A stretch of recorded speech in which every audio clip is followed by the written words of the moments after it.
नमस्कार, मैं हूं वंदना चंदेल, प्रोफेसर बड़ा बिजनेस। स्वागत है आपका हमारे इस प्रॉब्लम सॉल्विंग कोर्स में। मैं आज आपको कुछ ऐसा बताऊं जो स्टूडेंट्स, बिजनेसमैन, एंटरप्रेन्योर्स, हाउसवाइफ, आप सबके लिए इंपॉर्टेंट हो। How can you manage your time? सफलता की इमारत समय की नींव पर खड़ी होती है। आपकी सक्सेस की इमारत भी बुलंद हो तो फिर आपको टाइम मैनेजमेंट करना सीखना होगा। मैं आपको एक किस्सा सुनाती हूँ। एक बार की बात है, एक सेठ थे जो लकड़ी का काम करते थे और अपने यहाँ पर लोगों को बड़ा जांच परख कर, जिसे कहते हैं ना नुक्ताचीनी करना, बस इस स्टाइल में रखते थे। लेकिन इसकी एक बड़ी वजह क्या थी? इस आदत के कारण उनको व्यापार में बड़ा सॉलिड सा उनका मुकाम हो गया था। ऐसा था कि कभी उन्होंने घाटा ही नहीं उठाया। एक बार उनके यहाँ पर दो लोग काम की तलाश में पहुंचे और उन्होंने कहा, लकड़ी काटने का ही तो काम है, सेठ जी दो चार सवालों के बाद हमको रख ही लेंगे, तो ऐसा करते हैं सेठ जी के पास चलते हैं और काम मिल जाएगा। सेठ जी ने दो चार सवाल पूछे और दोनों को एक एक कुल्हाड़ी सौंप दी। सेठ जी ने दोनों को देखा और फिर कहा, देखो भाई, मैंने तुमसे जो पूछना था पूछ लिया, अब जाओ ये जो सूखी हुई टहनियां हैं इनको काटो जाके। और कहा कि एक बात ध्यान रखो, तुम दोनों में से जो पहले इस काम को कर लेगा उसकी नौकरी पक्की है, क्योंकि वैकेंसी है एक और कैंडिडेट है दो। दोनों बड़े चढ़कर गए, दोनों जवान वहां पहुंचे और दोनों ने अपना काम शुरू कर दिया। पहले शख्स ने कुल्हाड़ी लेकर लकड़ी काटने का काम बिल्कुल धड़ाधड़ शुरू कर दिया। सोचा ना समझा, बस काटना, क्योंकि उसे पता था कि जो पहले काटेगा नौकरी उसी को मिलेगी। दूसरा शख्स तो उसने कुल्हाड़ी को देखा कि उसकी धार कैसी है, फिर उसे तेज करने लग गया। पहले को लगा ये मूर्ख है, समय ही नहीं है, और यह है कि धार तेज करने लगा है। जहां पहला शख्स लकड़ी काटने में व्यस्त था तो दूसरा शख्स कुल्हाड़ी की धार तेज करने लग गया। जब उसकी कुल्हाड़ी की धार तेज हो गई तो उसने फिर लकड़ी काटना शुरू किया और देखिए लकड़ी फिर उसने ऐसे काटी कि समय का पता ही नहीं चला। उधर पहले वाले की कुल्हाड़ी की धार इतनी कमजोर हो गई कि अब तो उससे लकड़ी ना कटे। अब दूसरे व्यक्ति ने भी अपनी कुल्हाड़ी की धार तेज करने की कोशिश शुरू कर दी। मैं भी करूंगा, जल्दी करता हूं, शायद हो जाए। इधर वो धार तेज करता रहा, उधर दूसरे ने पूरी लकड़ी काटने का काम पूरा कर दिया। मैसेज समझे आप? मोरल ऑफ द स्टोरी क्या है?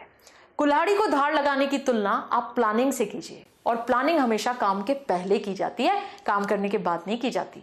जो पहले व्यक्ति ने किया और दूसरे ने नहीं किया, अगर टाइम का गलत इस्तेमाल किया होगा तो काम खराब होगा ही। टाइम का इस्तेमाल सही प्लानिंग के साथ किया तो फिर आपकी बल्ले बल्ले कोई रुकावट नहीं आएगी।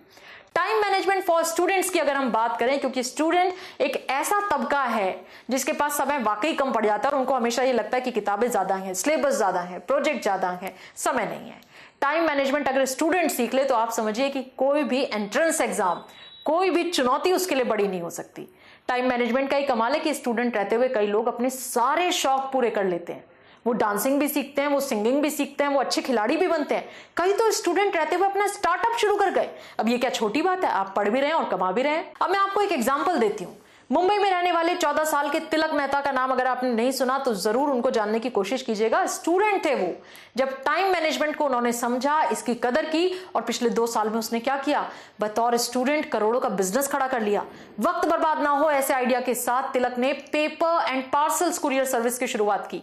बाकी सब भी कुरियर सर्विस हैं, वो करोड़ों नहीं कमा पा रही। इसने स्टूडेंट रहते रहते कैसे किया? उसने एक ही मोटो बनाया, सेम डे डिलीवरी, क्योंकि तिलक ने कहा कि टाइम से इंपॉर्टेंट कुछ भी नहीं है। अगर आपने टाइम को सेव कर लिया तो आपने सब कुछ सेव कर लिया। और इसके लिए तिलक मेहता ने मुंबई के मशहूर डब्बे वालों को कुरियर पहुंचाने के काम पर लगा दिया। देखते ही देखते तिलक का ये कारोबार बढ़ता चला गया, आइडिया क्लिक कर गया, सेम डे डिलीवरी का कॉन्सेप्ट हिट हो गया। और देखिए आज आप और मैं कभी जब किसी ई कॉमर्स साइट से कुछ ऑर्डर करते हैं ना, सबसे पहले क्या चेक करते हैं? डिलीवरी डेट, कब आएगा। अगर आपके काम के वक्त नहीं आ पाया तो फिर किस काम का है?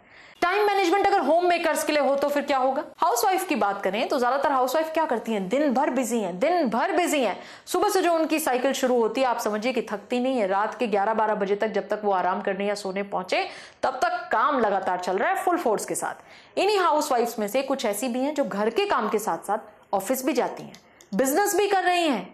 अब मैं आपको एक बात बताती हूँ, पुणे की रहने वाली मेघा बाफना की जो हाउसवाइफ है, खाना अच्छा बनाती है, खासकर सैलेड। आपको पता है क्या हुआ मेघना के साथ? एक दिन उनके सलाद की तारीफ किसी ने इस कदर की कि उनका जीवन बदल गया। उन्होंने घर के काम से फुर्सत निकालकर सलाद का ही बिजनेस शुरू कर दिया। उन्होंने कीप गुड शेप नाम से एक स्टार्टअप शुरू किया और पिछले 4 सालों में अपने इस बिजनेस से घर से ही लाखों बना चुकी हैं। सब टाइम मैनेजमेंट का कमाल है। Time management for entrepreneurs is very very important. आज हर किसी में ये होड़ है कि नौकरी नहीं हो पा रही है, बड़ी दिक्कत है, क्राइसिस है जॉब्स की, अपना कुछ शुरू कर दें, कुछ स्टार्टअप, कोई काम, कुछ भी, तो उनके साथ भी बड़ी दिक्कत है। उसे भी सही समय पर सही आइडिया का काम करना होगा। आप स्टार्टअप शुरू कर रहे हैं तो उसका शटर डाउन होने में वक्त नहीं लगता अगर आपने उसे टाइम से मैनेज नहीं किया तो।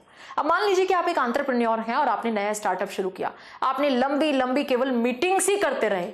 आपने देखा ना, अक्सर आपके ऑफिसों में होता होगा, कई बार आप जाते हैं, घर में भी होता है, कई मसला हो गया तो कुछ घर वाले बड़े समझदार होते हैं, ज़हीनी होते हैं, बारीक दिमाग के होते हैं, तो वो क्या करते हैं, बड़ी बातों को छोटा करके समय बचा देते हैं, सीधे सोल्यूशन पे लाते हैं। लेकिन कुछ घरों में आपने देखा होगा पूरी पंचायत होती है, मीटिंग होती है, 10 तरीके के मुद्दे सुने जाते हैं, इधर उधर की बातें, और पता चला कि आपका सारा सेशन आर्ग्यूमेंट्स में निकल गया, कंक्लूजन तो कोई आया ही नहीं। अब ये सवाल आता है कि कैसे करें अपना टाइम मैनेज, कैसे करें। सबसे पहले आपको करना यह है, मेक योर ओन वॉच। वो जो घड़ी दीवार पर लटकी है ना, वो तो नेचर का समय आपको बता रही है, कितने बजे हैं, कितना वक्त है, लेकिन आप अपनी घड़ी खुद बनाइए। मतलब ये तय कीजिए कि आज आप क्या हासिल करेंगे, आज आप कौन सा काम पूरा करेंगे, इस हफ्ते में आप क्या क्या करने वाले हैं, महीने के आपके क्या क्या टारगेट है, साल में आप क्या करेंगे, 5 साल के बाद आपके पास क्या होना चाहिए, 10 साल के बाद की आपकी क्या प्लानिंग है। देखिए, आप कहेंगे बहुत ज्यादा प्लान करना अच्छा नहीं होता, जो होता है वैसा ही होता है। बिल्कुल जो होता है वैसा पहले से निर्धारित हो सकता है, आप उसे और बेहतर बना सकते हैं। Prepare work list based on 24 hour cycle, ये भी आपको सीखना चाहिए। 24 घंटे के हिसाब से अपना वर्क लिस्ट बनाइए। वर्क लिस्ट बनाने की सलाह सब देते हैं, लेकिन minute to minute, hour to hour से बनाइए। ये आपसे कोई नहीं बताएगा कि डिटेल में ऐसा कैसे करें। तो आप ये बनाइए और इसमें ध्यान रखिए, सुबह आप किस वक्त उठेंगे, तैयार होने में कितना वक्त लगाएंगे, दिन का सबसे जरूरी, सबसे मुश्किल काम पहले निपटाना होगा, वो प्लानिंग भी आपके पास होनी चाहिए। 24 घंटे की आपकी वर्क लिस्ट में काम के बीच आराम का वक्त जरूर तय कर लें, क्योंकि आराम आपके लिए टॉनिक है। कुछ लोग कहते हैं नहीं मुझे रेस्ट की जरूरत नहीं है, बिल्कुल आपको रेस्ट की जरूरत है, क्योंकि अगर आप ऐसा नहीं करेंगे, रिफ्रेश नहीं होंगे, एनर्जाइज नहीं होंगे, और मेंटल प्रेशर इतना बढ़ेगा कि उसके बाद आप जो भी करेंगे वो मन से नहीं कर पाएंगे। इससे आपकी वर्क एफिशिएंसी और आपकी स्ट्रेंथ दोनों पे फर्क पड़ेगा। तो आराम कीजिए, अपनी पावर, अपनी स्ट्रेंथ भी बढ़ाइए। और इन सब में सबसे इंपॉर्टेंट बात मैं आपसे ये कहना चाहती हूं, नेवर मिस योर टारगेट। कभी भी मिस मत कीजिए। जिस काम के लिए जितना वक्त आपने तय किया, उसी तय वक्त में पूरा करने की कोशिश कीजिए। डेडलाइन पर काम खत्म हो जाए, मल्टीटास्किंग का सहारा ना लेना पड़े, इसका मतलब ये नहीं है कि एक ही वक्त में 3-4 अलग अलग काम ना करना पड़े।